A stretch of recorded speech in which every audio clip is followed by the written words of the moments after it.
नमस्कार। लक्ष्य क्लासेस बालोतरा के यूट्यूब चैनल में आप सभी का स्वागत है। प्यारे साथियों, अपन आपकी कक्षा 7 के आवाज वगैरह क्लियर आ रही है? ओके। अपन आपकी कक्षा 7 के इतिहास विषय के अंदर बातचीत कर रहे थे, जिसमें अपन ने आपके छठे अध्याय की 2 क्लास ले ली है और आज आपकी तीसरी क्लास होगी, जिसके अंदर जो पीछे बचा हुआ था लास्ट क्लास में वो मैटर करके अपन आपकी अभ्यास प्रश्नों की बातचीत करेंगे। इससे पहले अपने इस छठे अध्याय से संबंधित 2 वीडियो हो चुके हैं, जो आपको लक्ष्य क्लासेस बालोतरा के यूट्यूब चैनल की प्लेलिस्ट के अंदर मिलेंगे। यहाँ ऊपर आई बटन आ रहा होगा, यहाँ पे भी आपको शायद उसका लिंक मिल जाएगा। अगर उसका लिंक यहाँ नहीं मिल रहा है तो आप डायरेक्ट इस मेरे चैनल के ऊपर क्लिक करें और अंदर आप प्लेलिस्ट मिलेगी। वीडियो के पास में जस्ट प्लेलिस्ट बनी होती है, उसके पास में आपको जानकारी मिलेगी।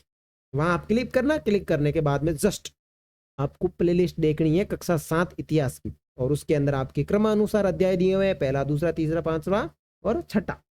टेस्ट भी दिया हुआ है, तो सब आराम से बढ़िया स्कूल में जैसा होता है वैसे बनाया हुआ है। तो आज अपन शुरू करते हैं अपनी क्लास को। आज आपकी जो है वो तीसरी क्लास है, ठीक है। ये लो, तीसरी क्लास सेव हो चुकी है। लो, तीसरी क्लास कर ली सेव, ठीक है। कहाँ एंड किया था वहां से देखते हैं आगे। ओके, 18वीं शताब्दी में बंबई, कलकत्ता, मद्रास नगरों का उदय हुआ। तो यहाँ पे 18वीं सदी के अंदर कलकत्ता, मद्रास और इनका उदय होता है। शिल्प और वाणिज्य में बड़े बड़े परिवर्तन आए, जैसे जब बुनकर जैसे कारीगर तथा सौदागर यूरोपीय कंपनियों द्वारा इन नए नगरों में स्थापित ब्लैक टाउन्स में स्थानांतरित हो गए। ब्लैक टाउन्स घर बने हुए थे, मकान जैसे नगरों के अंदर बने थे। ब्लैक यानी देसी, ब्लैक का मतलब क्या होता है, यानी देसी व्यापारियों और शिल्पकारों को इन ब्लैक टाउन्स में सीमित कर दिया गया, जबकि गोरे शासकों ने मद्रास में फोर्ट सेंट जॉर्ज और कलकत्ता में फोर्ट सेंट विलियम की शानदार कोठियों में अपने आवास बनाए। देखो, अपने यहाँ के जो स्थानीय व्यापारी या स्थानीय जो शिल्पकार थे उनको तो ब्लैक टाउन्स में डाल दिया गया, और जो गोरे लोग यानी जो अंग्रेज, ब्लैक का मतलब होता है काले, टाउन्स का मतलब रहने के लिए जगह, और जो गोरे लोग थे इन्होंने मद्रास में क्या बनाया, देखो मद्रास के अंदर इन्होंने बनाया फोर्ट सेंट जॉर्ज, और कलकत्ता में क्या बनाया, फोर्ट सेंट विलियम की शानदार कोठियों में अपने आवास बनाए। 18वीं शताब्दी में शिल्प कलाओं तथा वाणिज्य की कहानियां हम अगले वर्ष पढ़ेंगे, यानी कक्षा 8 में आप लोग ये पढ़ोगे, ठीक है। प्रारंभिक 19वीं शताब्दी में बंबई की एक सड़क, ये देखो बंबई की एक सड़क है। आगे चलो, Vasco da Gama, Christopher Columbus. 15वीं शताब्दी में यूरोपीय नाविकों द्वारा समुद्री मार्ग खोजने के अभूतपूर्व कार्य किए गए। उनमें से अनेक नाविक भारतीय उपमहाद्वीप तक पहुंचने का मार्ग खोजने और मसालों की प्राप्ति के लिए मसाले प्राप्त करने की इच्छा प्रेरित करते थे। पुर्तगाली नाविक वास्को डी गामा, देखो वास्को डी गामा कहाँ का था, पुर्तगाल का एक नाविक था। ये अटलांटिक महासागर के साथ साथ यात्रा करते हुए केप ऑफ गुड होप से निकलकर हिंद महासागर को पार करके भारत पहुंचा। उसे अपनी पहली यात्रा का पूरा करने में कम से कम 1 वर्ष से भी अधिक समय लगा। वह 1948 में कालीकट पहुंचा और अगले वर्ष पुर्तगाल की राजधानी लिस्बन लौट गया। 1498 में यहाँ पे पहुंचा, 1498 में कालीकट पहुंचा और अगले वर्ष वो वापस अपनी राजधानी लिस्बन लौट गया। इस समुद्री यात्रा के दौरान उसके 4 में से 2 जहाज नष्ट हो गए। 117 यात्रियों में से केवल 54 व्यक्ति जिंदा बचे थे।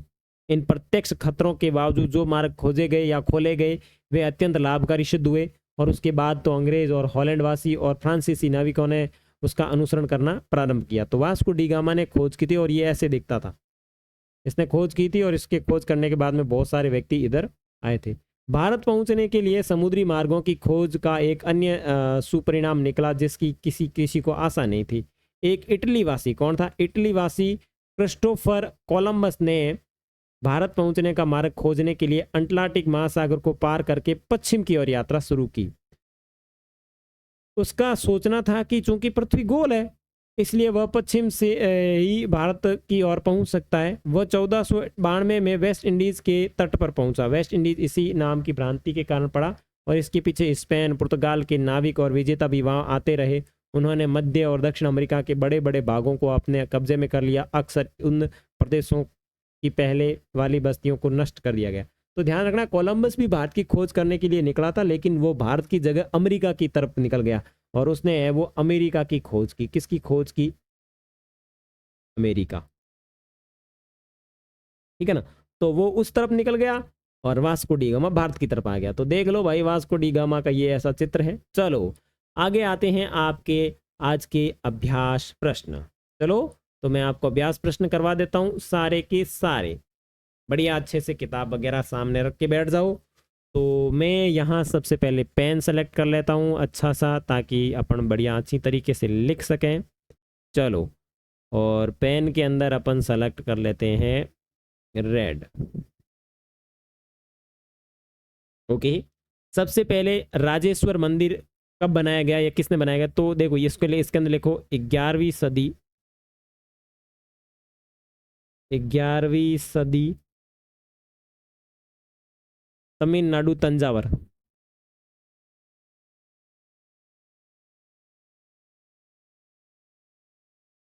तमिलनाडु तंजावुर।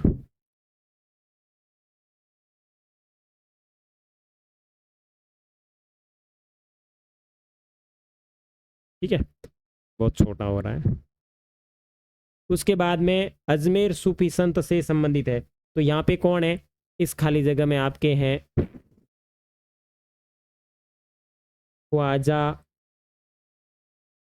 मुइनुद्दीन। मुइनुद्दीन, ख्वाजा मुइनुद्दीन चिश्ती।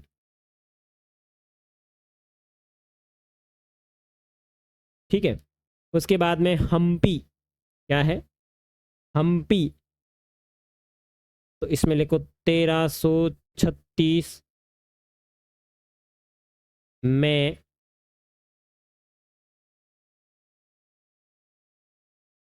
विजयनगर साम्राज्य की राजधानी बना। उसके बाद में हॉलैंड वासी ने आंध्र प्रदेश में क्या बनाया? मसूलीपट्टनम का किला बनाया। तो इसका आंसर है मसूलीपट्टनम।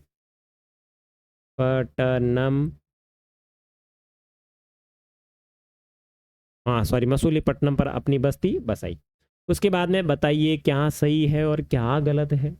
हम राजेश्वर मंदिर के मूर्तिकार का मतलब स्थपति का नाम एक शिलालेख से जानते हैं। बिल्कुल सही बात है।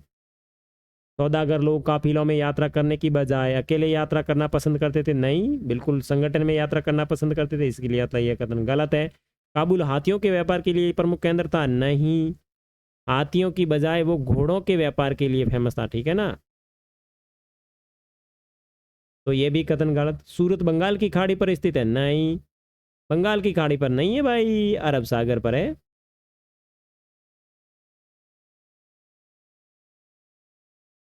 ओके बेटो। आगे, तंजावुर नगर को जल की आपूर्ति कैसे होती थी?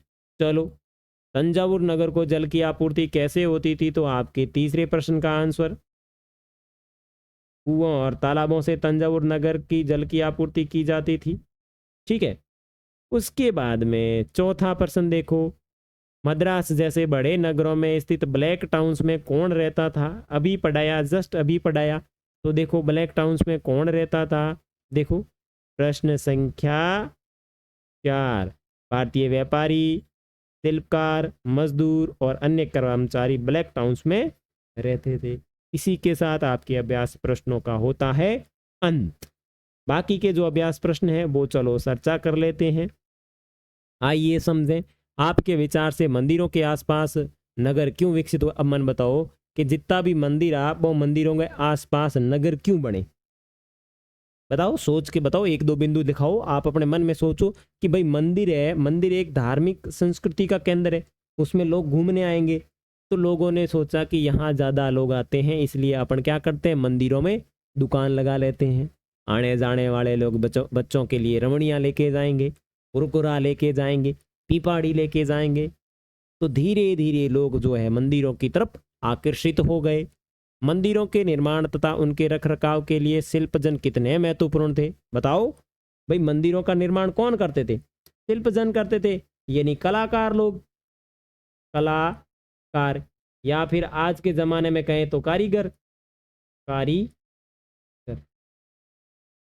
लोग दूर दूर के देशों प्रदेशों से सूरत क्यों आते थे? बताओ, लोग दूर दूर के देशों और से प्रदेशों से सूरत में क्यों आते थे? क्योंकि सूरत उस जमाने में एक बहुत बड़ा व्यापारिक केंद्र था। साथ ही साथ उसका जो सूरत का किनारा है वो समुद्र से लगता था, और वहाँ व्यापार करने की दृष्टि जो थी, या व्यापार करने का जो क्षेत्र था, वो बिल्कुल अनुकूल था। कलकत्ता जैसे नगरों में शिल्प उत्पादन तंजावुर जैसे नगरों के शिल्प उत्पादन से किस प्रकार भिन्न है?